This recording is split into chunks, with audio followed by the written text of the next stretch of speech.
हमाद क्या सोच रहा होगा तुम्हारी फैमिली के बारे में? तुम्हें हमाद के सोचने की फिक्र और मेरा कोई ख्याल नहीं है, जिसे तुम बताए बगैर चले गई हो। एटलीस्ट तुम मुझे अपने साथ लेके जा सकती थी मन्नत। क्या मैं इस काबिल ही नहीं हूं कि तुम्हारे उस हमाद साहब के साथ बाहर जा सकूं?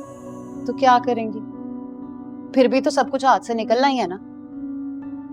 ये बात भूल जाएं कि आप ममता की कसम देके खड़े खड़े मन्नत को तलाक दिलवा देंगे। और ये जमाना पुराना हो गया। पप्पो जी आप ना मन्नत को मजबूर करो कि वो खुद घर छोड़ के चली जाए, लेकिन ध्यान से, मुराद को इस बात की कानो कान खबर नहीं होनी चाहिए। क्या हो? अम्मी की आंखों में आंसू क्यों?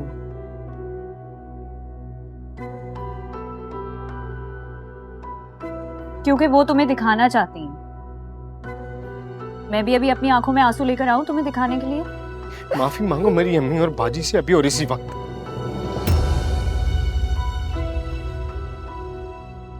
मैं इनसे माफी नहीं मांगूंगी क्योंकि मैंने कोई गलत बात नहीं की है। मैंने इन्हें सिर्फ ये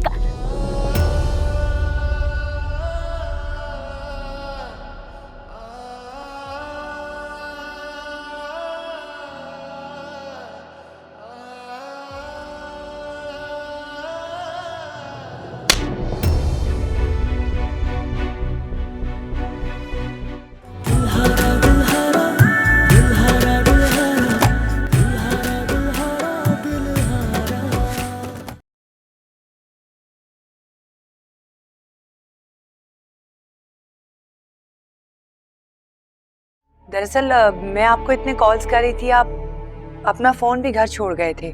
इस पे बहुत फोन भी आ रहे थे। भाईजान, आप रमशा के लिए इतना परेशान होंगे तो इस तरह तो आप बीमार हो जाएंगे।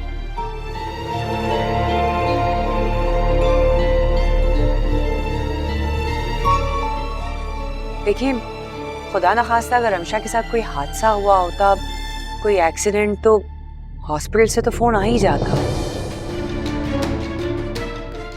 आप मेरी एक बात मानेंगी? हाँ बोलो। मामा, वो आप उन लोगों को कॉल करके बोल दें कि वो रमशा को मार दें। पागल हो गई हूँ? मैं सच तो कह रही हूँ। वो मरेगी तो मेरी जिंदगी में सुकून होगा, वरना मैं इसी तरह परेशान रहूंगी। आप उसको मरवा दें। का वास्ता चुप हो जाओ, आहिस्ते बोलो। किसी ने सुन लिया तो कयामत आ जाएगी। तो फिर डॉक्टर साहब, भाईजान कैसे ठीक होंगे? क्योंकि ना वो सो रहे हैं, ना खा रहे हैं, ना प्रॉपर्ली मेडिसिन ले रहे हैं। मुझे तो बहुत टेंशन हो रही है। देखें, कासिम की आंखों में मैंने जीने की उमंग नहीं देखी। धोखा मुझे यार से मिला।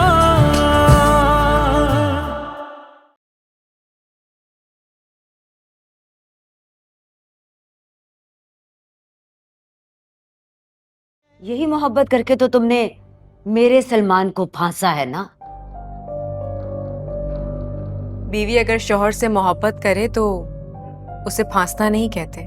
लेकिन जब बेटा अपनी माँ को भूलकर सिर्फ बीवी का हो जाए तो उसे फांसना ही कहते हैं। वो आज मैंने छोटी बीबी साहिबा के हाथ में एक ब्रेसलेट देखा था। क्या? और देखते ही वो पुराना वक्त याद आ गया जब वकार साहब ने अपनी बेटी को वो ब्रेसलेट पहनाया था। बिल्कुल ऐसा ही था, है ना बेगम साहिबा?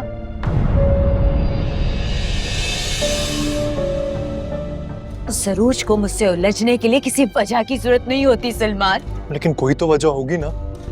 बस मैंने सिर्फ उससे इतना पूछा था कि तुम्हारा डिनर कैसे रहा, तुम्हारा मूड कैसा था सलमान के साथ। उसने आपको बताया नहीं कि बहुत अच्छा था?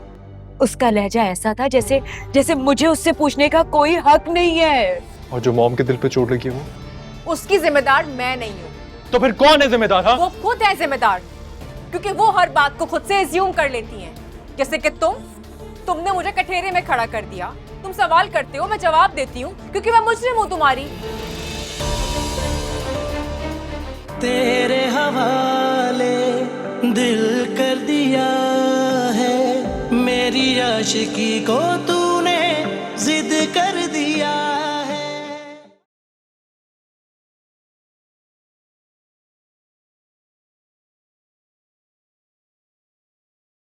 फाइज और मैं नासिर के घर जाके बात कराएं।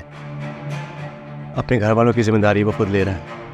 उसने हमें पूरा यकीन दिलाया कि उसका ऐसा कोई मुतालबा नहीं। अम्मी को उनकी मर्जी के खिलाफ किसी बात पर आमादा करना इतना आसान नहीं होता। मैं तुम्हारे साथ हूँ, थोड़ा सा सब्र से काम लेना। शादी से 4 दिन पहले बात कहना आपको जेब नहीं देता? आपकी वालदा क्या सोचती हैं, क्या समझती हैं, ये आपका और उनका मसला है। मुझे मुनाफिकत नहीं आती। बाइज्जत कहलाने वाले लोग, करीम कहलाने वाले लोग, वो असल में कितने छोटे और बेवकूफ़ हैं। गरीब को हकीर कहकर भी उनकी मदद किए बगैर उनको खाली हाथ लौटा देते हैं। तो क्या ऐसे लोगों को अपने आप को साहिब हैसियत कहने से शर्म नहीं आनी चाहिए? बस बंद करो। था बेखबर मैं तो गुमनाम था, मैंने जाना है खुद को तेरे नाम से। सुन ले तेरी हर खुशी के लिए ये जहां वार दूं मैं तेरे नाम से। खुमार में तेरे जी रहे यूं के हमसा कोई जिया ना होगा।